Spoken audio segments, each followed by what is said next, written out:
Courses in the cement industry. Present to you. Friends of the Courses in the Cement Industry channel. This is a series of courses that we will discuss together about Rotary Kiln Doctor. In this course we will discuss a common problem in cement factories. Differential axial shell deflection. This a problem with your rotary kiln. Course 1.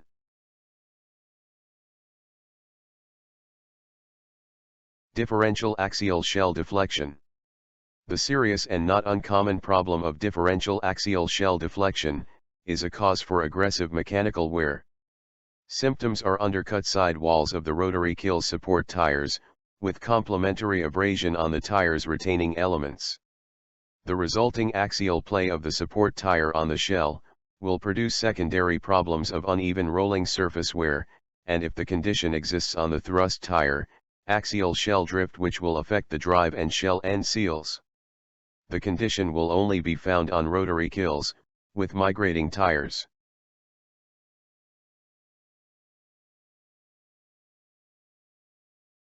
What is differential axial shell deflection?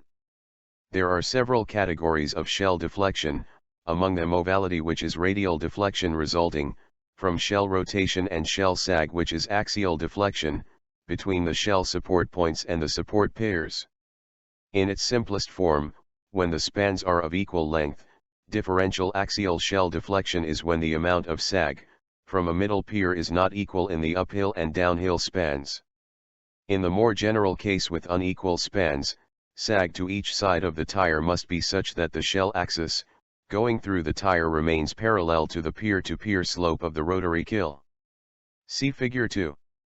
If this is not the case, we can say that the shell has differential axial deflection. See Figure 3. What is the cause of differential axial shell deflection? The root cause is an inappropriate axial location of a set of support rollers. This means that the amount of load in the rotary kiln along with the shell weight itself is greater in one direction from the support as it is in the opposite direction. The direction being axially uphill opposite downhill or vice versa. It is uneven load distribution. Rotary kiln design engineers are careful to properly position the supports to avoid this problem, but rotary kilns in use for many years undergo modifications to accommodate changes in processes, or to make use of different refractory materials. Many rotary kilns have shell length and piers added or subtracted. Any such change may result, unavoidably or unintentionally, in a load distribution that causes differential axial shell deflection. How can this condition be identified? Aggressive wear on the sides of the tires and their retaining elements is a symptom already noted, but there are other causes that produce the same symptoms. How can one be sure that differential axial shell deflection is a factor? The more common causes of aggressive wear should naturally be eliminated first. This means roller skew, alignment, flat non-tapered rolling surfaces, and properly secured and sloped base frames etc. must all prevail.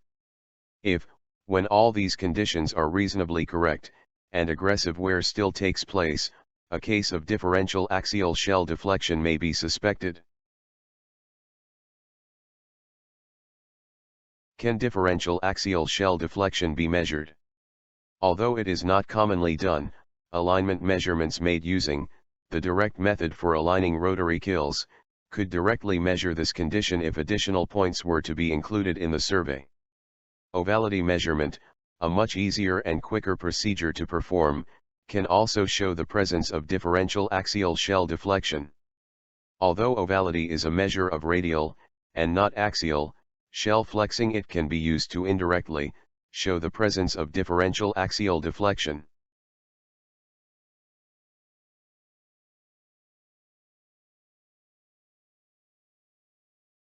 We follow together. Can differential axial shell deflection be measured? Consider Figure 4. First, we must recognize that the shell and its support elements, shell pads, chairs or filler bars, have a smaller diameter than does the bore of the tire. This is always the case with a migrating tire type design. It is a very common design which has been used for decades to accommodate differential thermal expansion between the shell and the tire. Secondly, the support forces are such that the tire has a natural tendency to sit and align itself to be flat on the rollers. Thirdly, if the shell has a greater sag in one direction compared to the opposite direction, its inclination, for the short length through the tire, will not be the same as the rollers. We follow together, can differential axial shell deflection be measured? There are several consequences when such a condition prevails. Consider this figure. A. The apparent gap between the tire and the top of the shell will not be the same at one side of the tire compared to the other. B. The difference in slope between the shell and the supporting rollers will cause the tire to be pinched into the direction of least axial deflection. This last situation creates heavy axial loading onto the tire's retaining elements, creating the excessive wear. C. Additionally, if the retainers are too tight, a tipping component is introduced, which prevents the tire from sitting flat on the rollers. Until sufficient clearance is worn in, this will accelerate the wear. We follow together, can differential axial shell deflection be measured? Consider this figure, shows the ovality measurement raw data curves of a shell, which does not sit straight within its supporting tire. Ovality measurements typically consist of 3 measurements on the shell uphill of the tire, and 3 downhill. These are noted as A, B, and C uphill, and as A, B, and C downhill respectively. The data is graphed in the linear form as opposed to the more common radial form, so that the differences in the curves are more easily seen. In this format, the size of the gap at the top of the rotary kiln is characterized by the deepness of the large dip in the curve, as noted in this figure.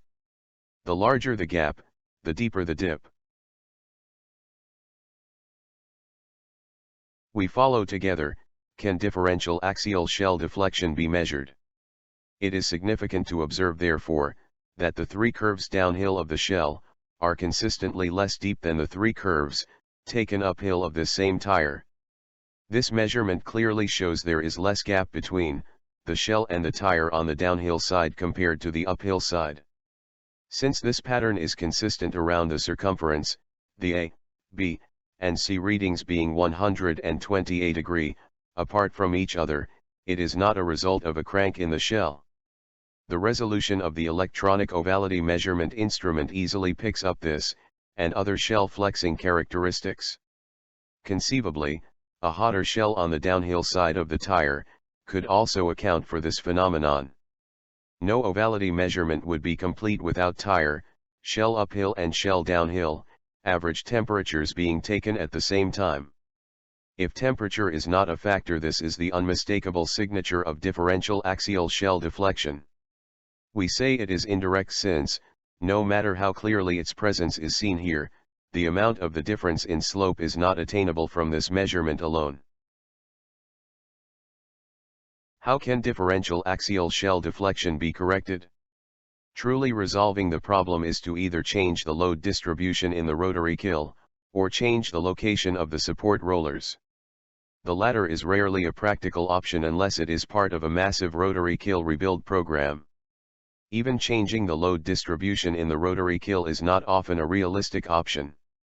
It is only when such imbalance of loads is in itself a result of a process problem, that it does become viable.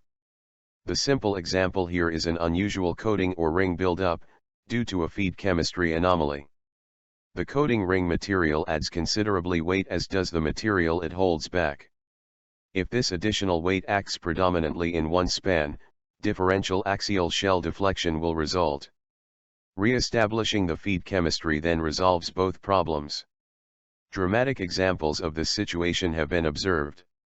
For the majority of cases, where the problem has unintentionally arisen out of a combination of circumstances, the only practical answer is to live with it. This does not mean accepting wear and extraordinary repair costs. Rather than eliminating differential axial shell deflection, it means designing the mechanical components to properly carry the additional loads created by it. We follow together, how can differential axial shell deflection be corrected? Many rotary kilns have retaining elements that simply do not provide sufficient bearing area against the side of the tires, enlarging this bearing area. Consider this figure, could significantly reduce the unit loading, and bring abrasion and wear well within acceptable limits. Lubrication of these sliding and rubbing surfaces will also improve their performance. Graphite, molybdenum, copper, aluminum, and other solid lubricating materials are appropriate for this application. There are a variety of compounds specifically formulated for this application available. Solid lubrication bars that are inserted between the pads and the riding ring are an ideal solution.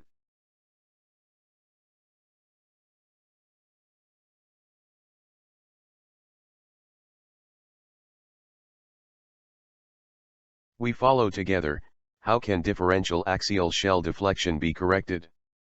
If the problem exists at the thrust tire, enlargement of the bearing area is restricted.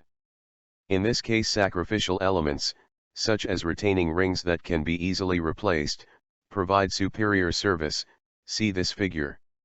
Another common fix is to reset the bearing base, or shim the support roller bearing housing, to match the prevailing slope of the shell in this area, rather than the peer-to-peer slope.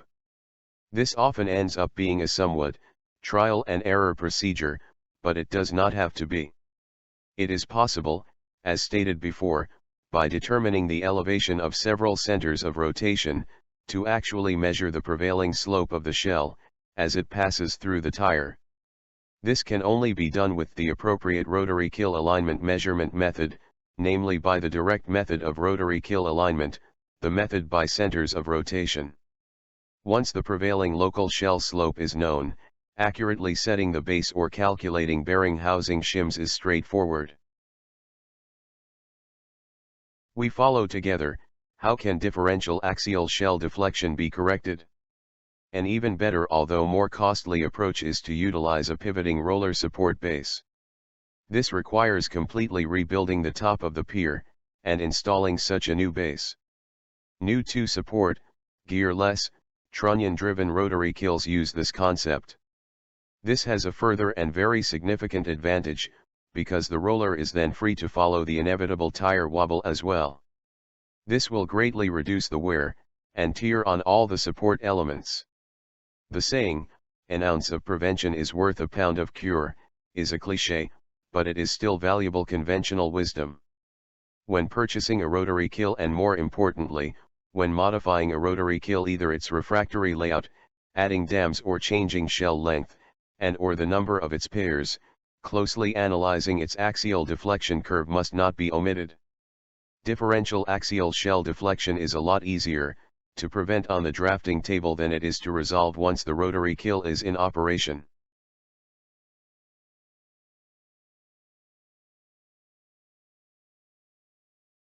Thanks for following the channel, Courses in the Cement Industry.